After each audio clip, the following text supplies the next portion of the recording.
Hi friends, army అంటే చిన్న పెద్ద అని తేడా లేకుండా ప్రతి ఒక్క వ్యక్తికి తెలిసే ఉంటుంది. వారు ప్రతినిత్యం మన కోసం బార్డర్లో ఏం చేస్తారనేది ప్రపంచంలో ఉన్న ప్రతి ఒక్కరికి తెలిసిన విషయమే. అయితే ఆ ఆర్మీ కావాలంటే ఒక అభ్యర్థి ఎలాంటి కష్టాలను అధిగమించాలి, అలాగే ఎలాంటి సవాళ్లను ఎదుర్కోవాలి అనేది మనలో చాలా తక్కువ మందికి మాత్రమే తెలుసు. అందులో ఒక మహిళ ఆర్మీ కావాలంటే ఎన్నిటిని ఎదుర్కోవాలో, ఎన్ని టెస్టులను తాను పాస్ కావాలో ఊహించుకుంటేనే ఇంట్రెస్టింగ్ అనిపిస్తుంది కదూ. ఒక మహిళ ఆర్మీ కావాలంటే తాను ఎలాంటి టెస్టులను సైతం చేయించుకోవాలో ఇప్పుడు తెలుసుకుందాం. ఆర్మీలోకి వెళ్లాలంటే ప్రతి ఒక్కరికి ముందుగా మెడికల్ టెస్ట్ ఉంటుందని మీ అందరికీ తెలుసు.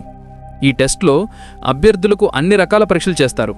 అయితే అసలు ఈ మహిళా ఆర్మీ అభ్యర్థులకు మెడికల్ టెస్టులు ఎలా చేస్తారు, వారికి ఏ ఏ పరీక్షలు ఉంటాయి, ఈ టెస్టులు ఎవరు చేస్తారు అని మీరు ఎప్పుడైనా ఆలోచించారా?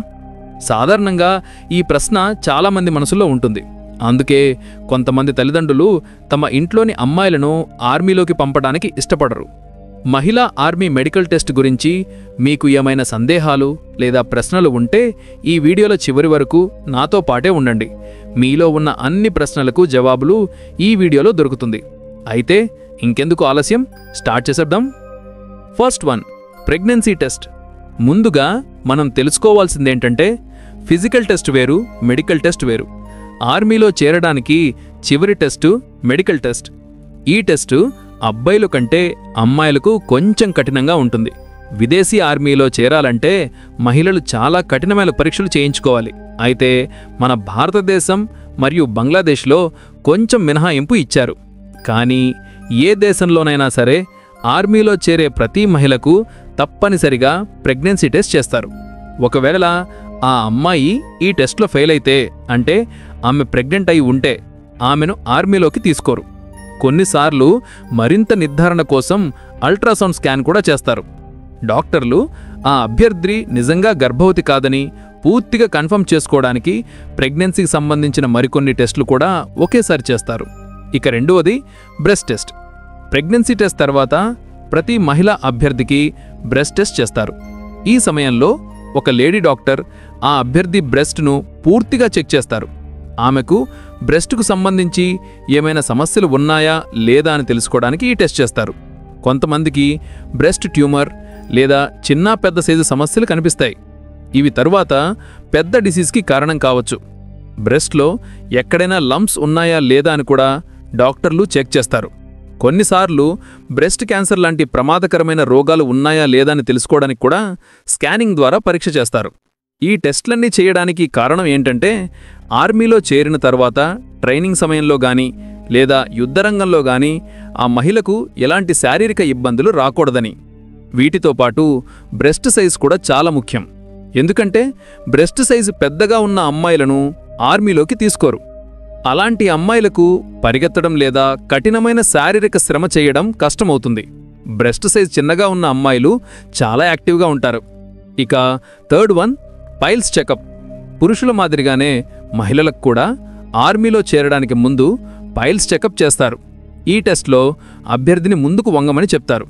ఆ తర్వాత గట్టిగా దగ్గమని అడుగుతారు. దగ్గే సమయంలో డాక్టరు ఆ అభ్యర్థి శారీరక పరిస్థితిని గమనిస్తారు. ఈ టెస్ట్ చాలా సులువుగా పూర్తవుతుంది. Fourth one, virginity test. ఇప్పుడు చాలామంది మనసుల్లో ఒక ప్రశ్న మెదులుతుంటుంది. వర్జిన్ అయిన అమ్మాయిలు మాత్రమే ఆర్మీలోకి వెళ్ళగలరా? కాలం మారే కొద్దీ నియమాలు కూడా మారుతున్నాయి. కాబట్టి ఇలాంటి ప్రశ్న రావడం సహజం. డాక్టర్ల అభిప్రాయం ప్రకారం సెక్షువల్లీ యాక్టివ్ ఉండే అమ్మాయిలు ఆర్మీలోకి వెళ్ళకపోవడమే మంచిది. అయితే ఇక్కడ ముఖ్యమైన విషయం ఏంటంటే ఇండియన్ ఆర్మీలో వర్జినిటీ టెస్ట్ అస్సలు చెయ్యరు. కానీ భారతదేశం మరియు బంగ్లాదేశ్లో మినహాయించి ప్రపంచంలోని ఇతర దేశాల్లో ఈ టెస్ట్ చేసేవారు. ప్రస్తుతానికి చాలా దేశాల్లో దీన్ని నిలిపేశారు. ఉదాహరణకు ఇండోనేషియా. అక్కడ గతంలో వర్జినిటీ టెస్ట్ చేసేవారు. కానీ మహిళా అభ్యర్థులు చాలా నిరసనలు చేయడంతో ఇప్పుడు దాన్ని పూర్తిగా ఆపేశారు.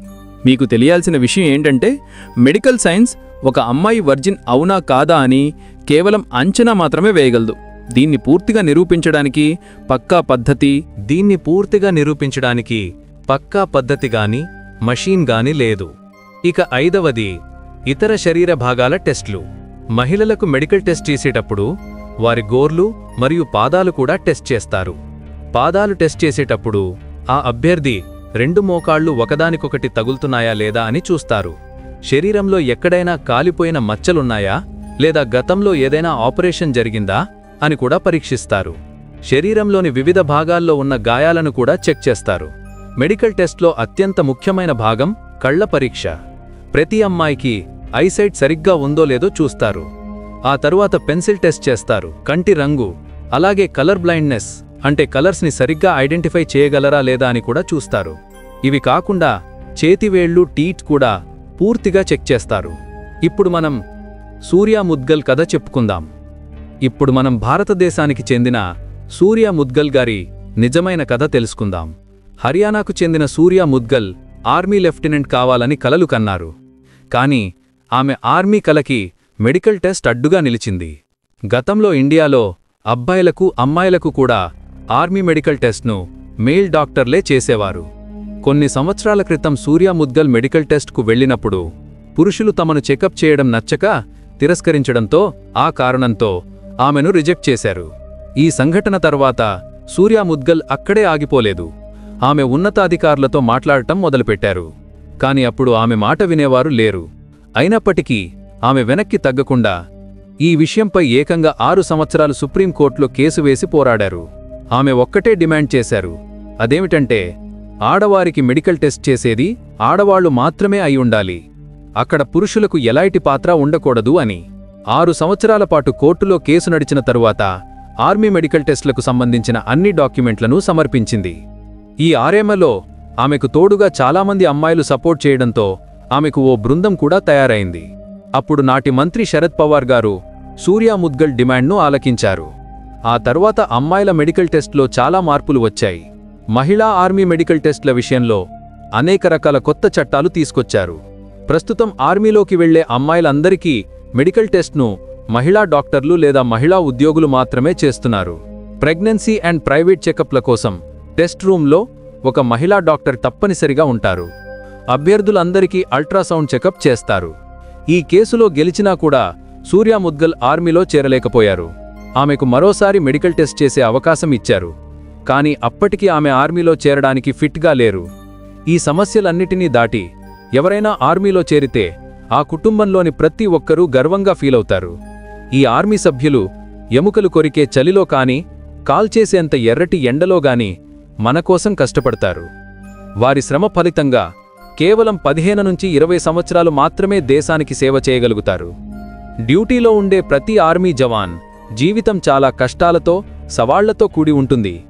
వారికి ప్రతి అడుగులోనూ ప్రమాదమే ఎదురవుతుంది. వారికి ఎక్సర్సైజెస్ ఉదయం నుంచే మొదలవుతాయి.